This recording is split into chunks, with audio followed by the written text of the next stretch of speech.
awil walidaini wal aqrabin, meskipun ketentuan itu merugikan kamu. Jadi ketentuan apapun yang merugikan kita, kita harus tetap kaji meskipun itu tidak menguntungkan kita. Karena banyak problem, mulai dulu sebenarnya problem itu orang yang wakam da'in yadda'i annahu da'a ilallah, tapi hakikatnya yad'u ila nafsih. Jadi banyak da'i yang mengklaim dirinya mengajak ke Allah dan Rasul, tapi sebetulnya hakikatnya mengajak ke kelompoknya sendiri. Saya ini termasuk kiai yang masih orisinil. Artinya orisinil gini, suatu saat atau kapan saja saya kok sudah tidak laku jadi kiai, asal Islam jalan tetap senang. Karena nggak penting yang populer saya apa enggak, itu tidak penting, yang penting agama ini tetap jalan. Sama, negara ini harus jalan siapapun presidennya. Ya, ini penting saya utarakan karena perbedaan antara nafsu dan komitmen beragama itu tipis sekali. Sehingga dulu pernah ada cerita, ini bukti keadilan Rasulullah SAW. Pernah suatu saat Nabi itu ngaji, yang ngaji seperti ini. Terus ada pemuda dengan cueknya melewati masjid yang sedang dipakai Nabi ngaji. Singkat cerita semuanya ngomel ya, bergumam. Celaka betul pemuda itu, ada Nabi ngaji kok tidak ikut ya. Tapi Nabi secara besar hati ngendikan, ini ada di beberapa kitab di Fadhailul Kasbi, keutamaan kerja.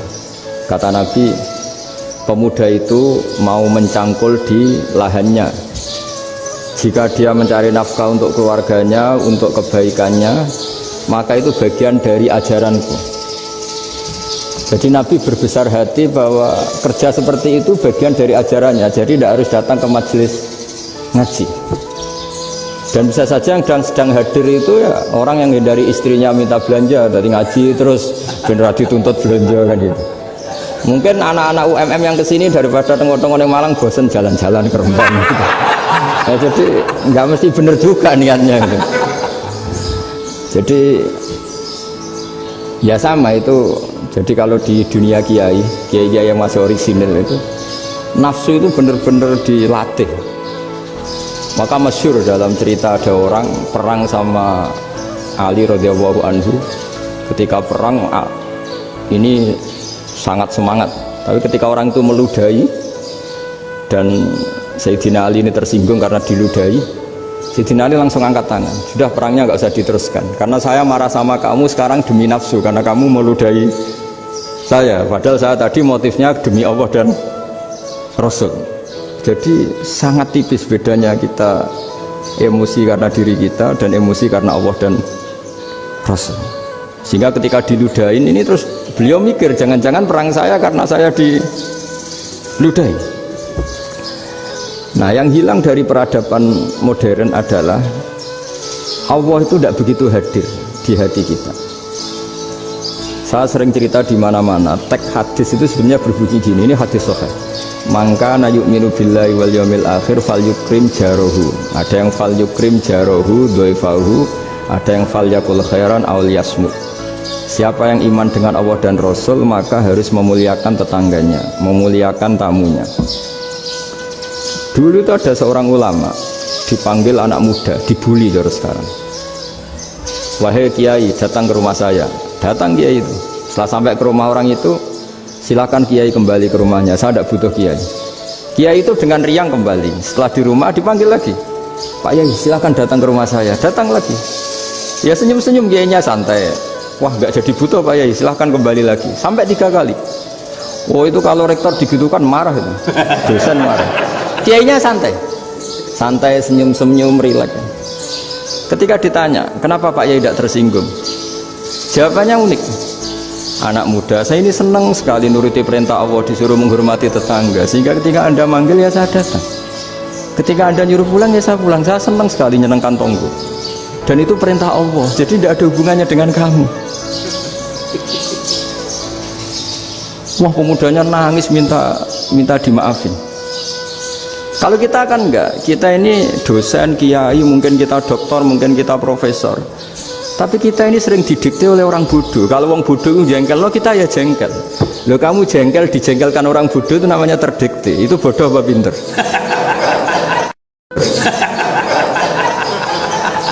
Oh, itu tidak pinter sama sekali. Kalau betul-betul kamu pinter, hanya bisa didikte oleh Allah Subhanahu wa ta'ala. Jadi antara hukum Allah apa? Wa ahsin man asa'a ilaika, berbuatlah baik sama orang yang berbuat buruk sama Anda. Itu dikteannya Allah. Kalau dikteannya orang-orang bodoh, kayak dimangkel ben mangkel, terus kamu mangkel, itu bodoh apa pinter? Nah, problem kita kekinian adalah wong pinter, wong bodoh itu podo-podo bisa didikte oleh sekelilingnya. Terus karuan wataknya perumahan seperti itu, wataknya anak-anak seperti itu, kita didikte. Anak-anak jengkelin kita mangkel, berarti kita didikte oleh orang bodoh. Makanya agama itu unik, kadang ngendikan wa ahsin man asa'a ilaika, kadang wasil man qata'aka, sambunglah orang yang memutus kamu. Karena dengan demikian kita hanya didikte oleh Allah Subhanahu wa ta'ala, bukan didikte oleh hukum sosial. Cara Jawane nak ngapiki tangga sing apik akeh tunggale. Berbuat baik sama yang berbuat baik pada kita itu, mbok orang fasik ya seperti itu, maling ya seperti itu, sama.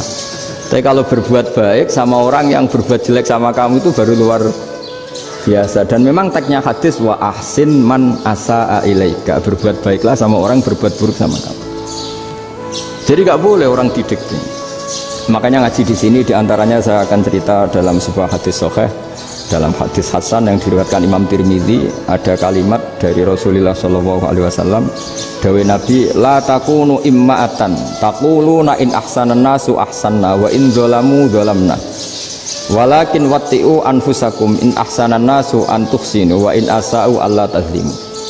Kamu jangan jadi orang yang mudah diombang-ambingkan oleh orang sekeliling kamu, yaitu kamu mengatakan jika orang baik ke saya akan baik, jika orang buruk ke saya juga akan membalas buruk. Itu namanya Anda didikte. Tapi berkomitmenlah kamu akan berbuat baik meskipun orang lain berbuat buruk. Nah sekarang logika sosialnya begini, kalau di Indonesia itu ada 1000 kiai, ada 1000 profesor yang ingin membenahi Indonesia, rata-rata orang awam itu semau gue, terus mereka mendikte kita, perilakunya agak simpatik, perilakunya jengkelin, terus 1000 profesor ini ikut jengkel, itu kira-kira jadi solusi apa goblok bareng? Sama 1000 kiai ini ikut jengkel, ini jadi solusi apa goblok bareng? Goblok bareng. Nah problem sekarang kita ini biasa didikte orang bodoh. Nah makanya ciri khas orang muslim itu kata Nabi, mangkana yu'minu billahi wal yaumil akhir, jadi baik tetangga karena perintahnya Allah dan Rasul. Pentingnya apa? Bedanya karena berbuat baik ini perintahnya Allah, mbok tonggo rapik lah kita tetap apik karena perintahnya Allah dan Rasul. Begitu juga dengan hubungan dengan istri, dengan anak. Mbok bojomu lagi cerewet lah ya tetap apik. Karena dengan cara itu kita hanya tunduk kepada Allah dan Rasul. Tapi kalau kamu, istri saya kalau baik ya saya baik, kalau enggak ya enggak, berarti Anda didikte oleh perilakunya dia. Itu latihan, ya kalau dalam bahasa pondok latihan jadi wali itu yang paling berat itu. Nabi itu kalau sama orang munafik itu sabarnya Masya Allah, padahal Nabi berso kalau orang itu orang munafik. Karena dengan cara seperti itu, bahwa kebaikan Nabi pada seseorang itu atas perintahnya Allah dan Rasul, bukan atas nama servis. Kalau Nabi hanya baik kepada Abu Bakar, itu mungkin orang bilang wis adune wong Abu Bakar baik sama Nabi. Tapi kalau Nabi baik sama orang munafik, Abdullah bin Ubay bin Salul, itu kalau nggak perintahnya Allah dan Rasul itu nggak bisa. Nah ini cobalah berlatih seperti itu sehingga kita tidak mudah didikte. Ya saya ulang lagi, nggak mudah apa? Didikte. Maka di antara kebaikan Allah dan Rasul adalah bahkan orang dolim saja diberi jatah rahmat. Makanya tadi seperti mukadimah yang dibaca Pak Haris tadi, agama ini rahmatan lil alamin. Orang yang dolim saja dapat jatah apa? Rahmat, apalagi yang soleh. Nah kemudian yang perlu dicatat, kenapa kita menjadi enjoy dengan Islam? Islam itu adalah agama yang tidak didikte oleh materi. Jadi kalau Anda ingin makan enak, mungkin kalau pikiran kebanyakan orang, anak-anak muda yang milenial, yang gaul, ingin makan enak ya makan yang disukai, misalnya sate atau bakso Malang atau apa. Kalau orang-orang yang jadi wali gak gitu cara berpikir. Ini yang masih orisinil. Ditanya, ini dunia baru kesulitan makanan, baru resesi, cara makan enak gimana? Jawabannya lucu, ya gampang, idamuhu alju. Idam itu lauk. Kalau kamu ingin makan lauknya paling enak apa? Alju. Kamu harus lapar banget. Sampean kalau puasa itu melihat tempe itu wah luar biasa. Tapi kalau kamu nggak puasa, air putih itu nggak menantang. Tapi kalau puasa, tempe air putih itu menarik dan Anda tetap lahap. Apa? Karena lauk terbaik adalah alju, yaitu lapar. Nah, tapi kita ini enggak, kita ini kayak orang bodoh. Kayak orang bodoh tadi, profesornya makan nyaman ya kalau sesuai selera. Nah, itu kan sama dengan anak-anak ABG. Anak ABG itu makan lahap ya kalau yang disukai. Lalu bedanya apa ABG sama profesor? Kalau cara berpikir masih sama kan itu. Kiainya juga gitu, kiai makan enak kalau yang disukai, kalau enggak. Lalu bedanya apa kiai sama orang awam? Orang awam juga gitu, makan lahap ya kalau yang disukai. Nah, ternyata perilaku kita ini yang pintar sama yang bodoh sama, Mas. Kalau kamu ingin berkasta lebih baik, itu cara makan enak itu apa? Idamuhu aljur. Lauk terbaik adalah karena kita sangat lapar. Makanya masyhur dalam cerita-cerita tarikh sirah nabawiyah, Nabi diberi hadiah, beberapa hadiah. Di antaranya ada yang diterima, ada yang enggak. Termasuk yang dikembalikan itu dokter. Ada seorang raja memberi hadiah Nabi dokter Tobit. Itu sama Nabi dikembalikan. Karena dokter ini sudah lama kumpul Nabi itu nggak pernah sakit. Akhirnya dokter ini putus asa, ini nggak perlu diobatin. Ketika ditanya, kenapa ya Rasulullah engkau tidak pernah sakit? Karena kita ini kaum, kita ini komunitas masyarakat yang tidak akan makan kecuali lapar. Dan kalau sudah makan berhenti sebelum kenyang. Jadi sederhana sekali pengobatan zaman Nabi. Sebagian besar penyakit itu pasti disebabkan kita ceroboh dalam hal makan. Sudah ngerti kalau durian masalah, kalau makan durian ini nggak kehitung gitu, apalagi kalau gratisan itu berapa banyak gitu. Pola tidur juga gitu kata Nabi, dan kita tidak tidur kalau tidak sangat ngantuk. Nah, itu namanya orang-orang soleh yang sudah ada didikte materi. Kalau yang didikte materi kan bisa tidur nyenyak kalau kasurnya enak, AC gini-gini.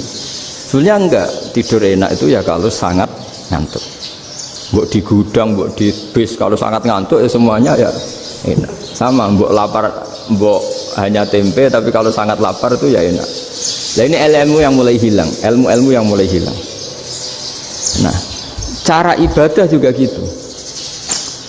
Kita ini kan, saya ini punya bapak kiai, mbah kiai, punya guru yang sangat alim ya, seorang kiai Kiai Memun.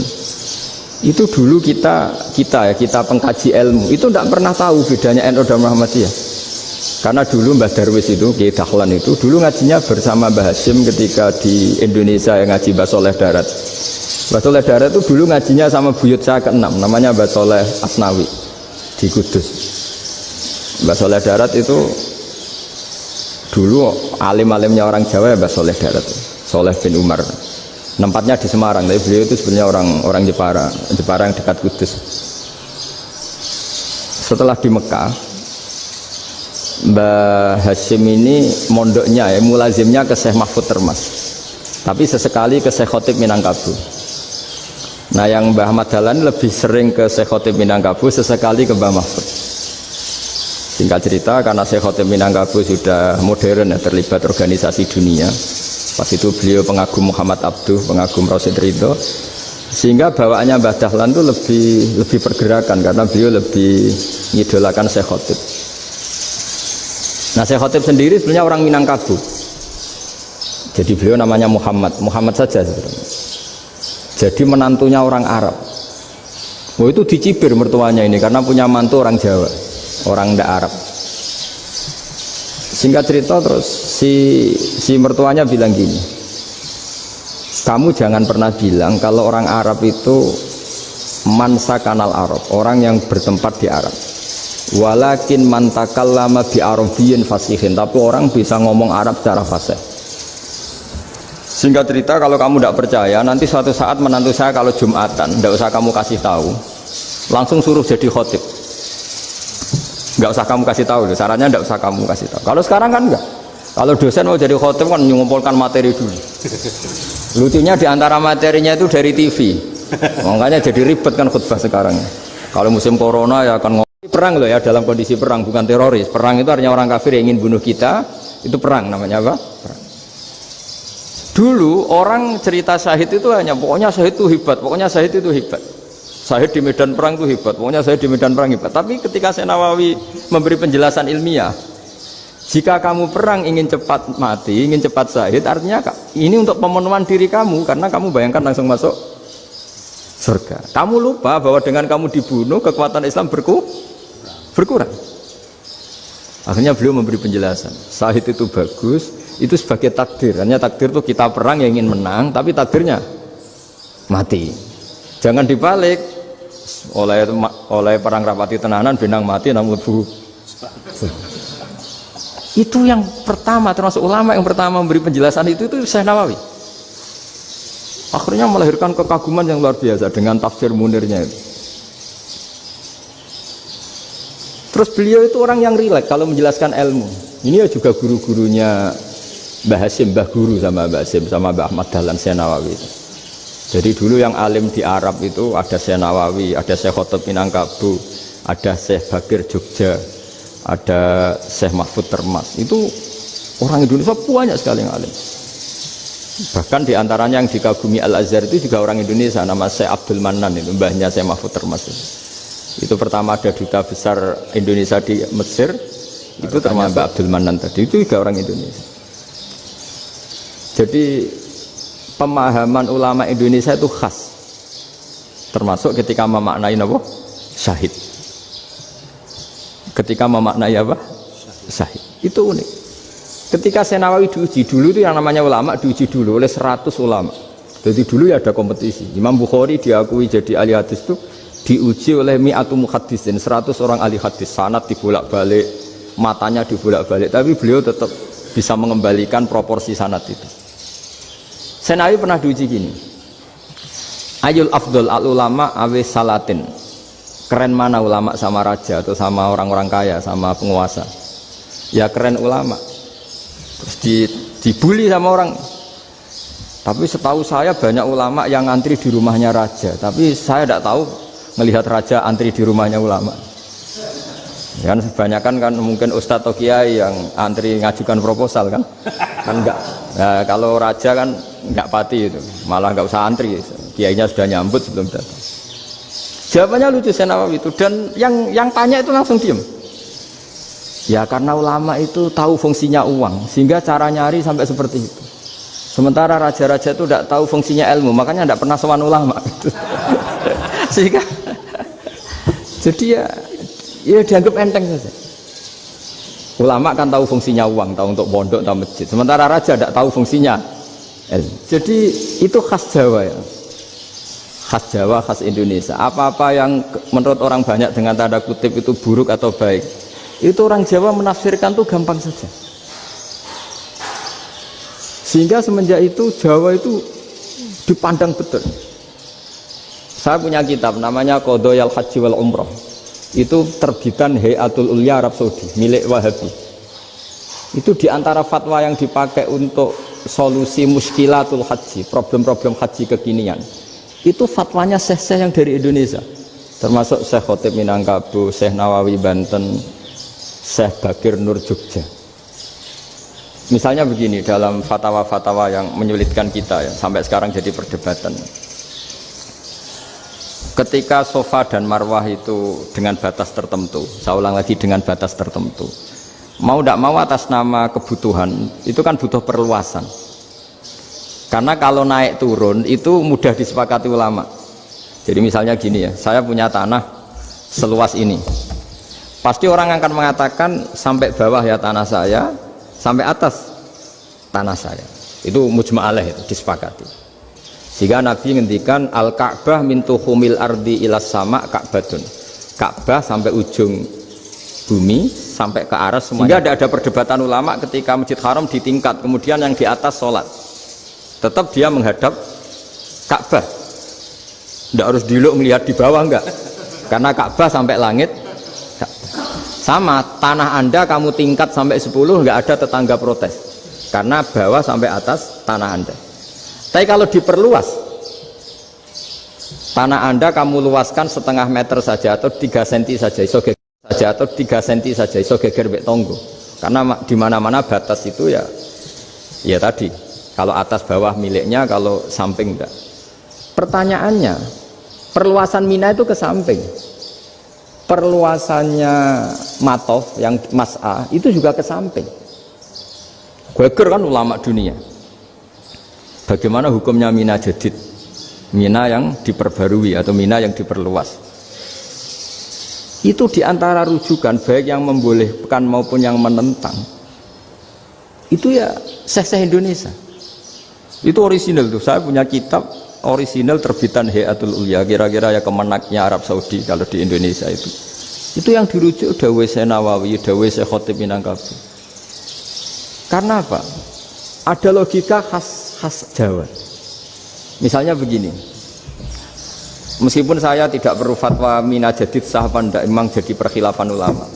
Misalnya kampung ini dinamai Mina. Pertanyaannya gini, tanah yang di samping ini bisa milik Anda apa enggak? Ya bisa Gus kalau dibeli atau dihibahkan. Berarti tanah di samping Anda menjadi milik Anda karena ada proses pengambil alian lewat beli maupun hibah. Nah masalahnya ini negara itu berhak menganeksasi atau memasukkan ini sebagai Mina. Itu ulama Jawa kalau ditanya alasannya apa? Fa innal muttasila bis-syai' hukmu dzalika syai'. Karena yang gantet, yang mutasil itu bisa dihukumi seperti sesuatu itu. Jadi kalau ini Mina, ya yang gantet Mina ini ya bisa dikatakan Mina. Beda dengan membuat Mina Malang Mina, wah itu tidak bisa, tidak mutasil kan. Itu enteng sekali ulama Jawa. Satu ya tentu karena kebutuhan, tapi asal masih al-muttasilu bihi, yang masih tanah yang masih mutasil. Nah ketika perluasan Mas'ah antara Sofa dan Marwa kan misalnya ini batas luasnya Sofa, ini batas luasnya Marwa. Lalu atas nama kebutuhan Sofa Marwa itu sampai sini, sampai agak meluas ke sini. Itu geger Arab Saudi. Wah ini gimana? Padahal tawaf itu harus antara Gunung Sofa dan Gunung Marwa, sa'i itu ya. Tapi kalau istilah Quran memang tawaf sama-sama. Makanya apa? Inna Sofal Marwata min sya'airillah faman hajjal baita wa i'tamara fala junaha alaihi ayyat tawafa. Nah, jadi kalau istilah sa'i di Quran itu masih tawaf. Karena harus ada, kalau bisa lah, bukan harus. Kalau bisa memang harus ada unsur muternya. Kita kalau sa'i kan dari sini Sofa sampai sini Marwa, terus kan agak muter ke sini. Nah, kan agak membentuk lingkar. Nah, makanya Quran tetap mengistilahkan apa? Tawaf. Jadi bukan sini ke sini terus sini ke sini kan enggak, tapi sini sampai sini terus muter kan, terus sini. Jadi antara setar dan selama ini prakteknya kan gitu ya. Sofa ngambil sini, terus ke sini, terus agak muter. Nah, karena ada unsur agak muter ini terus orang menyebut apa? Tawaf. Tapi itu bukan syarat sah, ini cerita ideal. Saya ulang lagi ya. Gunung Sofa itu puncaknya atau pucuknya kalau dalam bahasa Jawa itu ya hanya segini, ini sampai sini. Nah kelompok Islam yang fikih keras nggak boleh diperluas karena Allah memilih tempat ini itu spesial, jadi nggak boleh ke yang lain. Tapi ketika kebutuhan mendesak mau tidak mau harus diperluas, itu jawabnya Kiai Jawa lucu. Gunung sing ketok itu sing dhuwure tok, sikilane luwih hombo. Jadi karena kita kan gunung kan bentuknya gini. Nah Sofa yang kecil itu yang atasnya, tapi sikilannya sini kakinya lebih luas. Jadi boleh perluasan asal tidak melebihi kakinya. Nah dihitung ya lebih luas. Jadi Kiai Jawa itu kayak wong delok gunung Penanggungan, kayak gunung Arjuna. Di mana-mana puncak gunung itu lebih kecil timbang kakinya. Artinya diperluas ini bukan berarti tidak di Sofa dan tidak di, itu khas Kiai Jawa. Jadi jangan kira orang Jawa itu tidak hebat sekali. Termasuk perkembangan hotel di Arab Saudi. Itu dulu sebelum ada hotel, buyut saya kelima atau keenam dulu haji, namanya Badur Rahman. Itu kalau mau ingin apa ya, menghindari terik matahari itu masuk gua. Itu masuk gua itu hanya separuh badan, kakinya di luar. Jadi jangan bayangkan kalau gua di Indonesia kayak gua Akbar di Tuban orang bisa masuk jalan-jalan, enggak. Gua di Arab itu kayak cepitan batu, tidak sampai masuk. Sehingga kepalanya dimasukkan, kakinya masih kena matahari, saking panasnya Arab Saudi. Sehingga dalam bayangan hijrah ketika Nabi bersembunyi di gua Sur, itu kata Abu Bakar, kalau orang kafir melihat kakinya pasti melihat kita karena nggak bisa masuk penuh. Jadi orang itu mau dempes tok. Sehingga ya kira-kira luasnya gua ya paling segini. Makanya guyonannya kiai-kiai itu untung nggak kayak gua Indonesia. Kalau kayak gua Indonesia laba-labanya capek karena luas sekali. Jadi jangan bayangkan gua Arab tuh kayak gua Indonesia. Makanya bayangannya andai kan orang tuh melihat ke bawah pasti melihat kita karena orangnya nggak bisa masuk penuh, nggak bisa masuk 100%. Ya kayak cepitan batu lah mirip. Itu kan mirip Gunung Uhud. Gunung Uhud kata Rasulullah, nanti kalau kamu perang itu di atas, menang atau kalah di atas, musuh biar di bawah. Dengan di atas kamu bisa mana. Jangan bayangkan kayak Gunung Merapi, kayak Gunung Penanggungan. Lah kalau Gunung Penanggungan mana ke bawah yang leyang kan. Jadi gunung di Arab itu kayak bukit. Ya sampean pernah kan ke Uhud itu ya sama ini aja tinggi ini kan.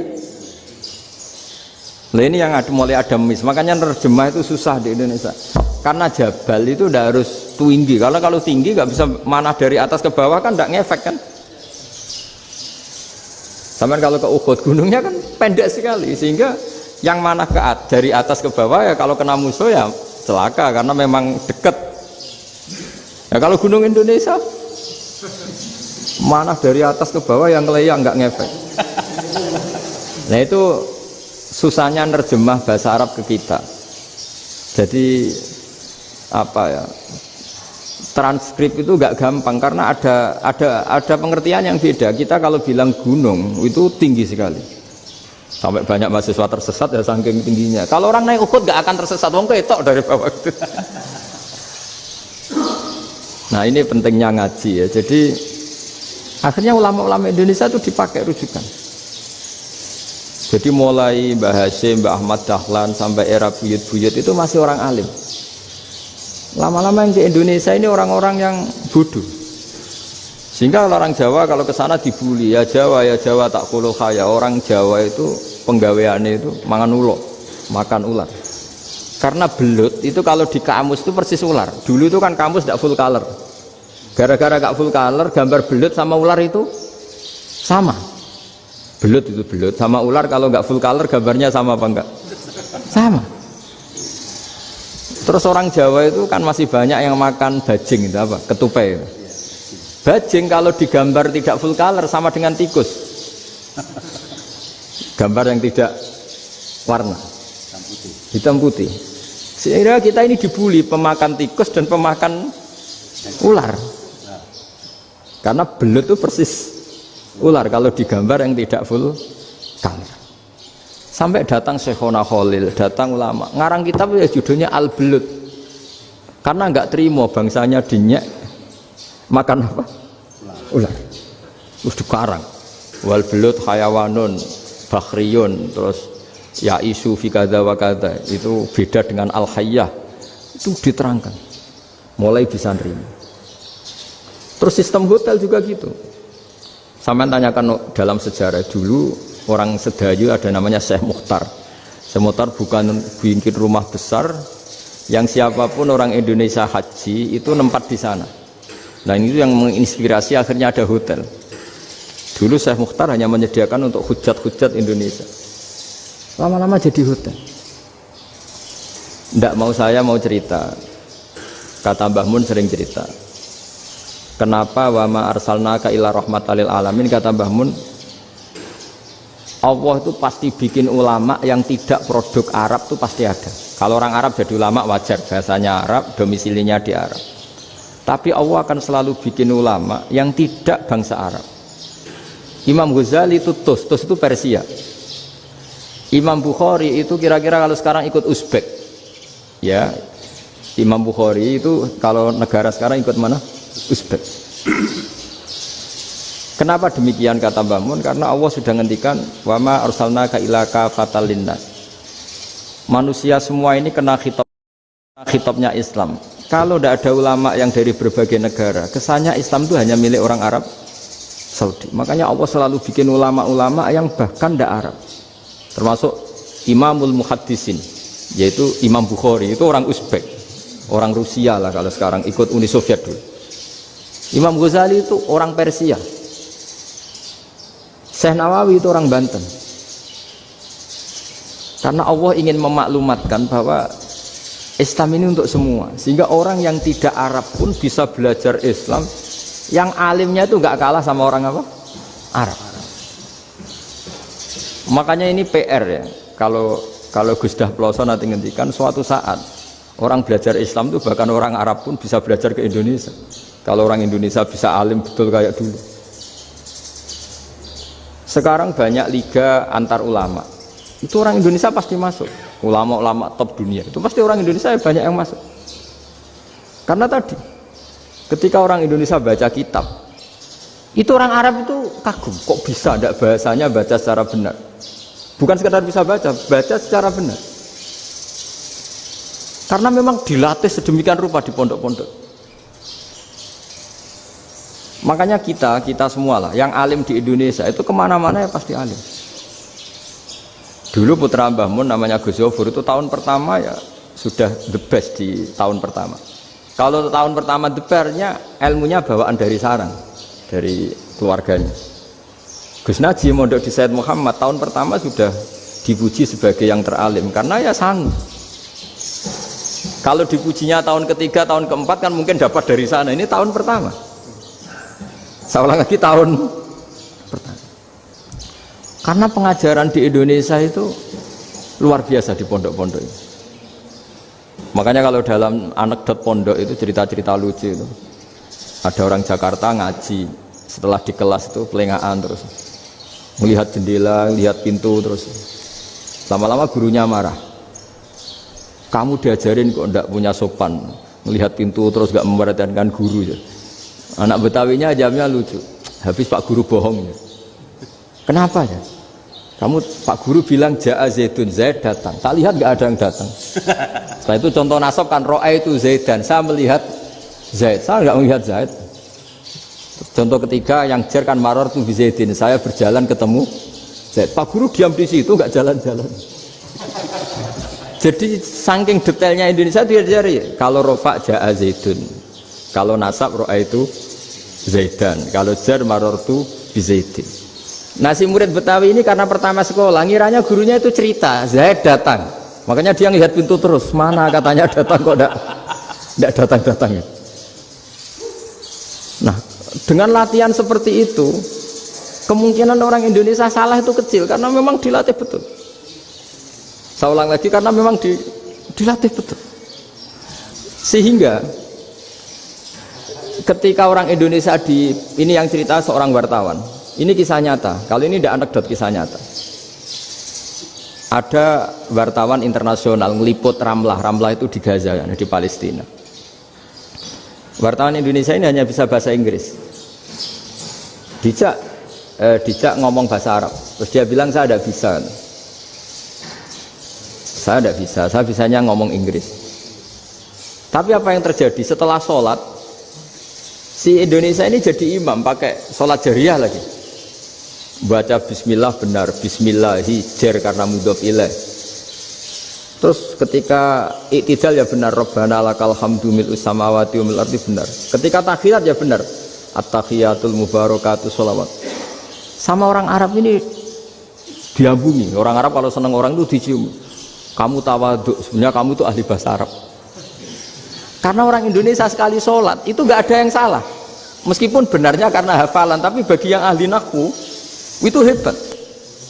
Misalnya kita kalau ngapalkan kan bismillahi, bismijar karena ba, Allah hijar karena mudhof ilaih, ar-rahmani jar karena sifat, ar-rahimi karena sifat, alhamdu rofa karena mubtada, lillahi jar karena ada huruf jarli, robbi jar karena sifat. Sebetulnya tidak karena pinter, tapi karena hafalan. Tapi orang Indonesia hebatnya itu benar terus. Rabbana lakal hamdu, ya kan, alhamdu rofa, terus mil'us samawati ya rofa karena sifat. Sehingga terus orang Indonesia kalau sholat di Timur Tengah itu Jerli, Robbi jar karena sifat.